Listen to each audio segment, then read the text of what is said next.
वहाँ के पास आए हुए हैं। हाँ। इसी स्थान पे राजा श्रेनिक और रानी चेलना के ऊपर में किसी तरह का संकट आता था तो यहाँ पर बैठकर माँ पद्मावती के नाम से पूजा करते थे।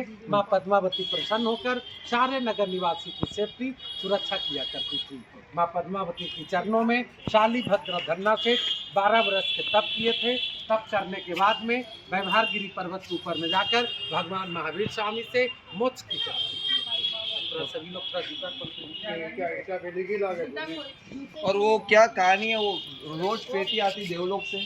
वो जो है शालीभद्र के पिताजी जो है वो देवलोक में थे। जब यहाँ 12 बरस के तप में शालीभद्र जी लगे थे तो उस समय उनकी 32 रानियां थी जो कि उनकी साधना में बाधक हो रही थी। इसीलिए उन्होंने 32 रानी को एक एक कर त्याग दिए थे। धन्ना सेठ की 8 रानियां थी, 8 रानी को एक दिन एक पल में त्याग कर दोनों साले बने थे।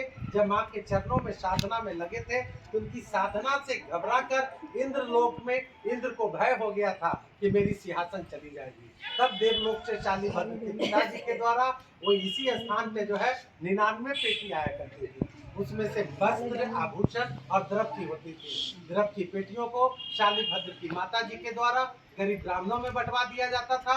बाकी वस्त्र और आभूषण शालीभद्र की 32 रानियां शालीभद्र की साधना भंग करने के लिए नित्य प्रतिदिन अपना नया वस्त्र, नया भूषण पहनकर शेष को इस कूप में डालते थे कि उनकी साधना भंग हो जाए, लेकिन उनकी साधना भंग नहीं। सभी लोग बताया जाता है कि पहले भी कुछ लोग नास्तिक होते थे जो कि मंदिर में जाते समय सर झुकाकर नहीं जाते थे। इसीलिए राजा श्रेनिक महाराज दरवाजा छोटा बनवाए थे कि ताकि सर ऑटोमेटिक रुक जाए।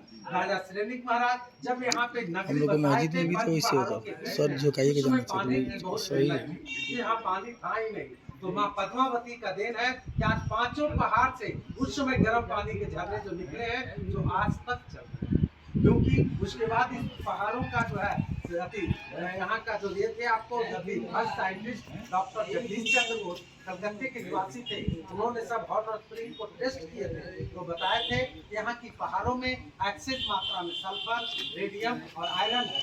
यदि दोबारा स्वर्ण भंडार आप लोग देखे होंगे वहाँ पे राजा श्रेणी का खजाना छिपा हुआ है। अगर उस खजाने को निकालने का कोशिश किया जाए तो उसको डायनामाइट लगाया जाएगा। डायनामाइट से वो टूट तो जाएगा, लेकिन ये 18 माइल का पहाड़ का एरिया है और 18 माइल का कनेक्टिंग एक है, नीचे का सतह बिल्कुल एक है। जब 18 माइल पहाड़ पर विस्फोट होगा तो राजगीर क्या यहाँ से 100 मील तक चारों तरफ लग, इसीलिए इंडिया गवर्नमेंट आज तक तोड़ने की कोशिश किए नहीं है। आइए लोग बाद में आए जानकारी और इसके बाद में लेडीज लोग यहाँ पे जो भी माँ पद्मावती से सच्चे दिल से मन्नत करते हैं, माँ उनकी मन्नतें जरूर पूरी करती है। माँ से जो मन्नत करेंगे अपने मन में रखेंगे, माँ जब आपकी मन्नत पूरी कर देगी दोबारा राजगीर आने का मौका मिले ना मिले, अपने घर पे भी नवरात्रि के समय 9 कुमारी कन्या को मीठा भोजन कराते हैं। यहाँ पे जो मन्नत करेंगे, अगर जो घर में किसी तरह का पितृदोष, मातृदोष हो, बिजनेस व्यापार में प्रोग्रेस नहीं हो रहा तो माँ से माँ आपकी सारी माँ का यहाँ पे ज्योत जलता है। इसीलिए आप लोग अपनी अपनी हाथों से हो सके तो माँ के घी के वास्ते जो आप लोग का इच्छा हो 100 दे, 500 दे, 200 दे, आपकी मर्जी दे, इच्छा हो जाए दोनों हाथ अंदर करके माँ को ज्योत के लिए अंदर में